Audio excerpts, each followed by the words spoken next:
On July 30th, 2025, in one swift move, Washington slapped a 25% tariff on Indian exports effective August 1st and piled on extra penalties for our oil purchases from Russia.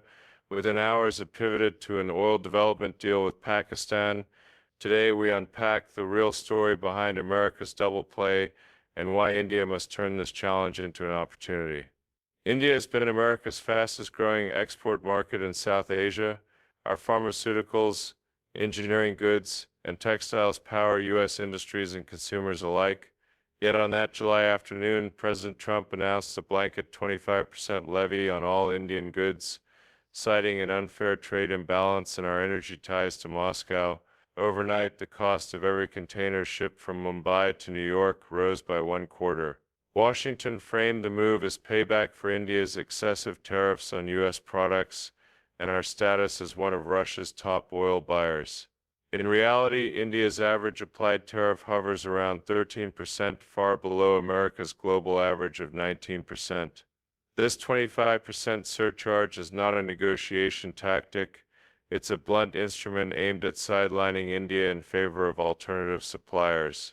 The shockwave hit Gujarat's textile belt first. Mid to high value apparel orders to the U.S. now carry a 25% premium, erasing India's cost advantage over Vietnam and Bangladesh. Chemical exporters already grappling with rising input costs face similar pain, and Morbi ceramics units brace for stiffer competition against Italian and Mexican tiles. I spoke with Ronak Chirapul of the Chirapul Group in Ahmedabad. Our margins are razor thin. A sudden tariff hike of this magnitude could force clients to look elsewhere. Meanwhile, Comexel warns that the real fallout will emerge over the next quarter as contracts renew. New Delhi moved quickly. Within 24 hours, the Commerce Ministry announced exploratory talks with the WTO's dispute settlement body aiming to challenge the tariff's legality. At the same time, India accelerated negotiations with the European Union and ASEAN to diversify export destinations. Greenfield manufacturing projects under the Make in India banner suddenly look more attractive to global buyers seeking tariff-free origins. Just hours after New Delhi felt the sting of the tariff announcement, Washington flew to Islamabad to sign a landmark oil development agreement. Under the deal, U.S. energy firms gain access to Pakistan's Sue Basin reserves, promising to boost production by as much as 200,000 barrels per day within 2 years. In return, Pakistan secures technology transfers and preferential U.S. import rates on crude, an immediate lifeline for its cash-strapped economy. This move isn't just about barrels and dollars, it's about influence. By deepening energy ties with Pakistan, the U.S. signals to New Delhi that it can and will reward or punish based on strategic alignment. Pakistan, once sidelined in the global energy map, now steps into the limelight as America's latest partner in South Asia. For India, it's a clear message. Economic pressure can swiftly translate into geopolitical gains for competitors. Yet New Delhi has levers of its own. India imports nearly 85% of its oil, and around 25% of that comes from Russia. By accelerating its pivot to Middle Eastern and West African suppliers, coupled with rapid expansion of strategic reserves, India can blunt U.S. pressure. At the same time, India's renewable energy push, faster than any major economy this decade, positions it as a future alternative supplier for the world, not just a consumer. On the diplomatic front, India's Quad Plus initiative gains fresh urgency.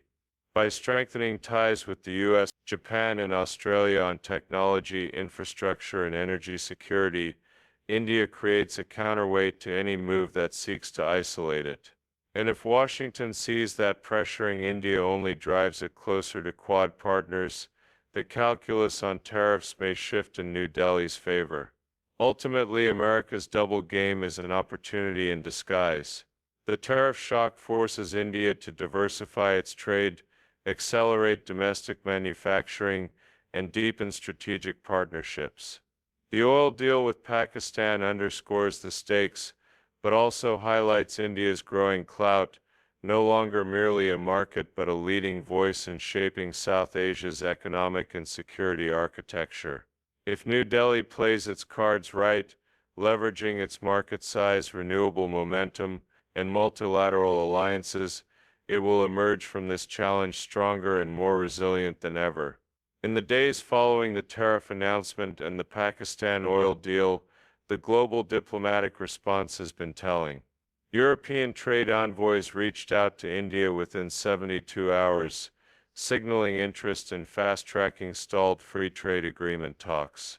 Japan and Australia quietly reaffirmed their investment commitments, and even African nations began exploring deeper import-export channels with India, sensing that Washington's move may have inadvertently nudged New Delhi toward greater global diversification. Meanwhile, Pakistan's media celebrated the U.S. deal as a strategic breakthrough, but the numbers tell a more sobering story. The promised energy investment is modest, about $2.1 billion over 5 years, and most of the oil will be consumed domestically, not exported.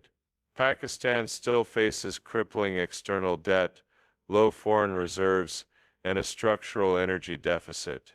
The U.S. oil deal is a lifeline, yes, but not a game changer. And for Washington, it's a short-term tactic, not a long-term pivot. India, in contrast, commands leverage that Pakistan simply cannot match. With a $3.9 trillion economy, the fifth largest in the world, and projected to become the third largest by 2028, India is not just a market, it is the market. Global supply chains are already moving here, from Apple's iPhone production in Tamil Nadu to semiconductor investments in Gujarat. No amount of short-term tariffs can change that underlying reality. If anything, this episode has exposed the volatility of U.S. foreign economic policy and given New Delhi a reason to hedge even more decisively. Already, Indian negotiators are considering expanded rupee-based trade with the Gulf states, new currency swap arrangements with ASEAN, and deeper energy partnerships with Brazil and Nigeria. The goal is simple: reduce dependency on any single power, diversify every supply and demand source, and assert India's role as a sovereign, self-reliant powerhouse. And that sovereignty comes with strategic confidence. India doesn't need to plead or react emotionally. It can respond by opening new trade doors, reinforcing regional partnerships like BIMSTEC and IORA, and building long-term resilience in everything from defense to data. In the great geopolitical chessboard, the U.S. may think it made a clever move. But India has seen the board and is now thinking 5 moves ahead. If this moment teaches us anything, it's that every pressure is a test, and every test a turning point. And India, as always, is ready to turn pressure into purpose. There's also a deeper truth Washington can't ignore. India is no longer the silent junior partner in global diplomacy.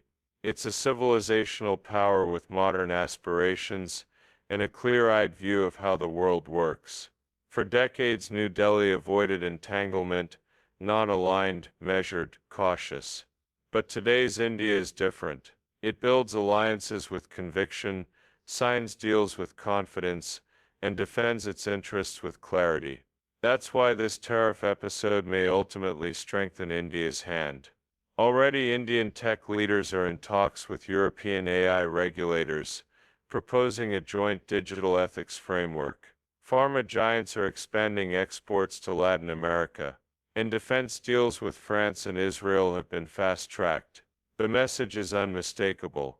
Isolate India and you only push it deeper into global leadership. There's also domestic momentum. The tariff drama has lit a fire under India's already fast-moving manufacturing reforms. The production-linked incentive PLI schemes have begun to show results.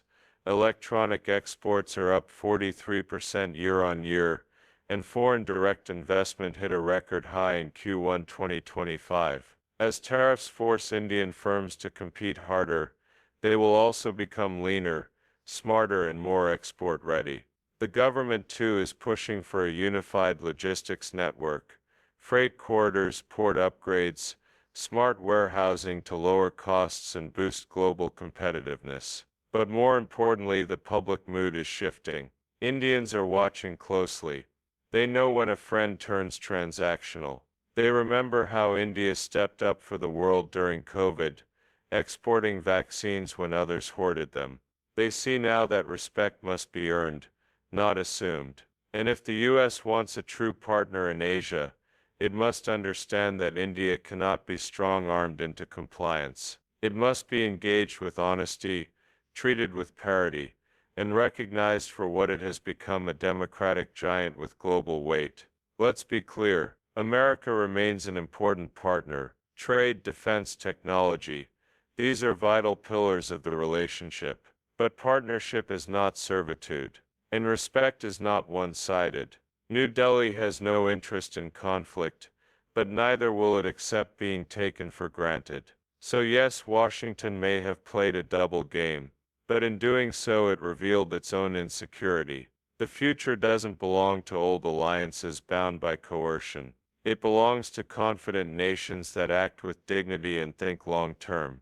And in that future, India stands not behind anyone, but firmly on its own feet.